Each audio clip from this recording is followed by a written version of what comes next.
Hello and welcome to the fourth episode of this series how to build a brand, जहां हम branding को step by step समझ रहे हैं, कैसे आप ब्रांडिंग कर सकते हो, कैसे आप ब्रांड बना सकते हो, उन सारी चीज़ों पर हम बात कर रहे हैं। अभी तक हम टारगेट ऑडियंस और ब्रांड पर्सनैलिटी को समझ चुके हैं और आज के इस एपिसोड में हम बात करने वाले हैं कि आप कैसे अपने ब्रांड के लिए लोगो डिज़ाइन करते हो, जो कि सबसे ज़रूरी पार्ट होता है ब्रांडिंग का, क्योंकि आपका लोगो जो है ना वो आपके ब्रांड की आइडेंटिटी बनता है और अगर आपने सही से लोगो डिजाइन किया हो तो आपके ब्रांड की स्टोरी को भी कम्युनिकेट करता है। जैसे कि YouTube का लोगो या फिर ट्विटर का पुराना लोगो या फेडेक्स का लोगो देख लो। फेडेक्स के लोगो में ई और एक्स के बीच में जो स्पेस है उसमें एक एरो का साइन बना हुआ है जो कि रिप्रेजेंट करता है स्पीड एंड मूवमेंट को।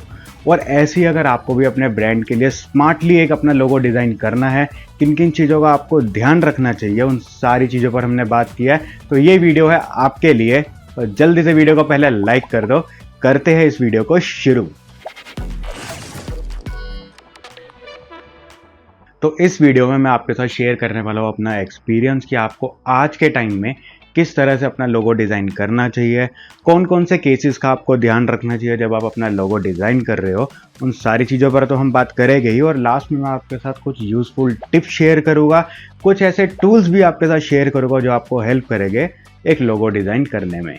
तो वीडियो शायद थोड़ा सा लंबा हो जाए, लेकिन ये ब्रांडिंग का सबसे ज़रूरी पार्ट है, तो इसे डिटेल में समझना बहुत ज़रूरी है। तो सबसे पहले समझते हैं कि कौन कौन सी तरह के लोगोज होते हैं, क्या क्या टाइप्स होते हैं लोगों के, उसे सबसे पहले समझते हैं।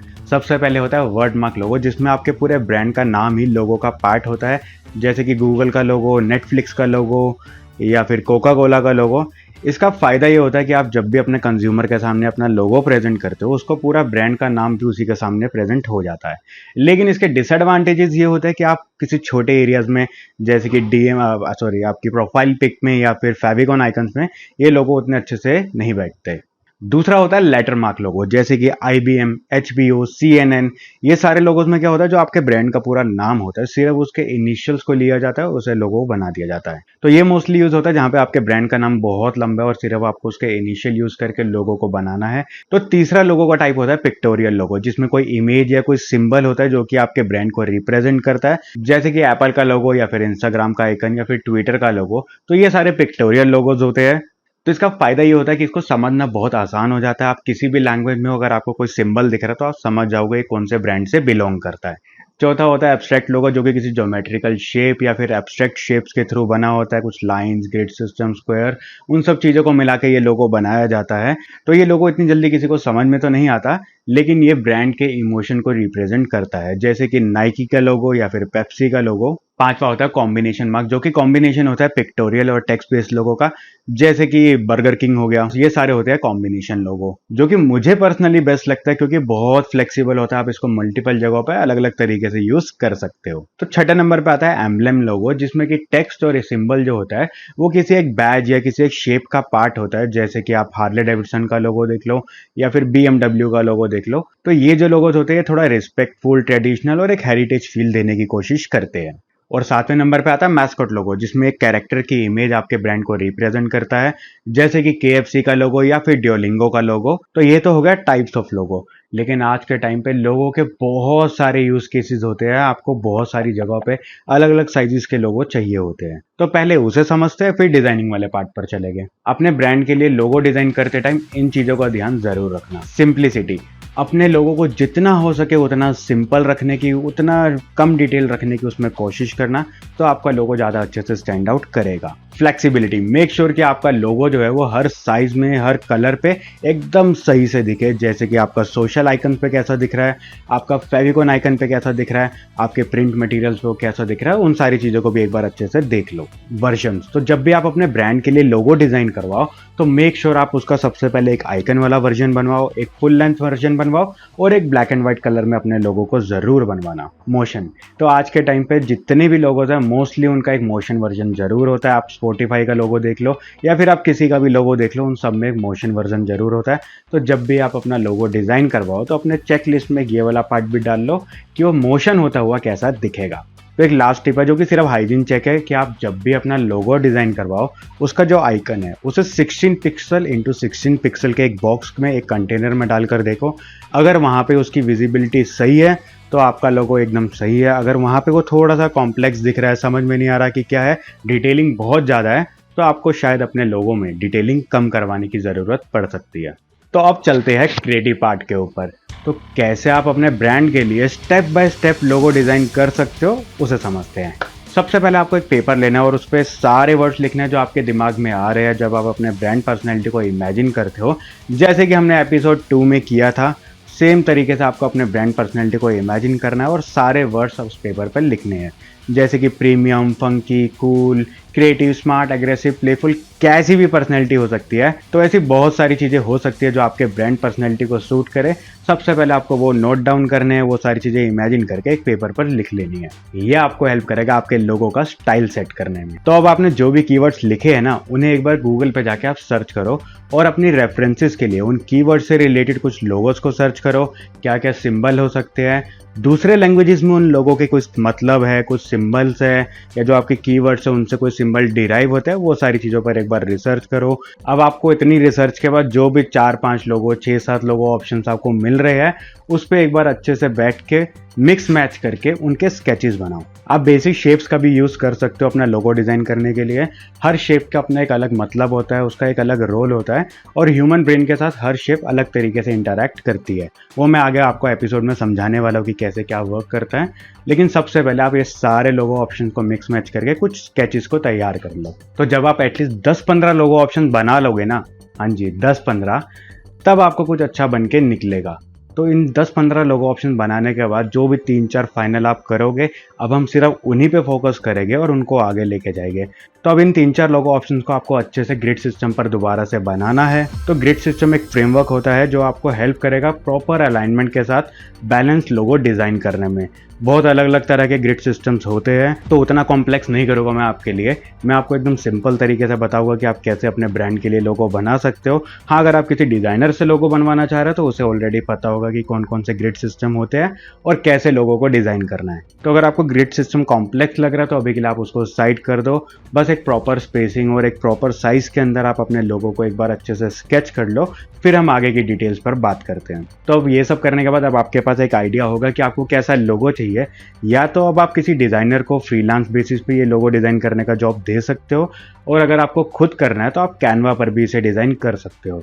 कैनवा पर आपको ग्रिड सिस्टम भी मिल जाएगा और आपको अच्छे खासे टूल्स मिल जाएंगे जो आपको लोगो डिज़ाइन करने में हेल्प करेंगे। तो बस अब आपको ये ध्यान रखना है कि आपका लोगो ज़्यादा कॉम्प्लेक्स ना हो, उसमें ज़्यादा डिटेलिंग ऐड करने की कोशिश मत करना। जितना सिंपल लोगो होगा उसकी विजिबिलिटी उतनी ज़्यादा अच्छी होती है। या फिर अगर आपको खुद से लोगो डिज़ाइन नहीं करना तो मैं आपको कुछ ऐसे AI टूल्स बताऊंगा जो आपको लोगो डिज़ाइन करने में हेल्प करेंगे। वो मैं आपको इस वीडियो के एंड तक शेयर कर दूंगा कि कौन कौन से AI टूल्स का आप हेल्प ले सकते हो अपने ब्रांड के लिए एक लोगो डिज़ाइन करने में। तो इस पॉइंट पे मैं आपके साथ एक छोटा सा टिप शेयर करना चाहता हूँ कि लोगो चाहे आप खुद बनाओ या किसी और से बनवाओ, उसका वेक्टर फाइल ज़रूर ले लेना।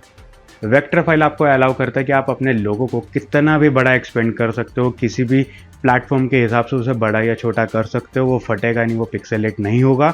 तो इसलिए वेक्टर फाइल होना बहुत ज़रूरी है, क्योंकि कल को अगर आपको अपना लोगो कहीं पे प्रिंट कराना है, किसी बड़े बिलबोर्ड पे लगवाना है, कहीं पर भी उसे यूज़ करना है, तो वेक्टर फाइल होगी तो ही आप उसे यूज़ कर पाओगे। और लोगो जब भी डिज़ाइन करो ना, हमेशा किसी वेक्टर सॉफ्टवेयर में ही करना, जैसे कि इलस्ट्रेटर हो गया एडोबी का, या फिर कोरल ड्रॉ। इससे आपको आराम से आपके लोगो की वेक्टर फाइल मिल जाएगी। और फोटोशॉप का यूज़ मत करना लोगो डिज़ाइन करने के लिए, किसी वेक्टर सॉफ्टवेयर का यूज़ ही करना। तो लोगो जब भी डिज़ाइन करो हमेशा अपनी ब्रांड पर्सनैलिटी के हिसाब से ही डिज़ाइन करो। कलर्स और फ़ॉन्ट्स भी उसी तरह से आपको यूज़ करने चाहिए। फ़ॉन्ट्स और कलर्स पे वैसे मैं अगले एपिसोड में बात करने वाला हूँ, क्योंकि ये एपिसोड में अभी बहुत सारी चीज़ें जो मैं आपके साथ शेयर करना चाहता हूँ, इसलिए फ़ॉन्ट्स और कलर्स पे हम अगले एपिसोड पर बात करेंगे। अभी इस एपिसोड को कंटिन्यू रखते हैं। प्रीमियम लोगोज एकदम अलग होते हैं, प्लेफुल लोगोज एकदम अलग हो गए। अगर आप जेनजी से रिलेटेड कुछ प्रोडक्ट्स बना रहे हो तो उनका लोगो का स्टाइल अलग होगा, और बच्चों से रिलेटेड कुछ प्रोडक्ट अगर आप सेल कर रहे हो तो उसकी फील एकदम अलग होगी। तो आप किसी भी ब्रांड का लोगो डिज़ाइन कर रहे हो, लेकिन वो लोगो बहुत ऑब्वियस नहीं होना चाहिए।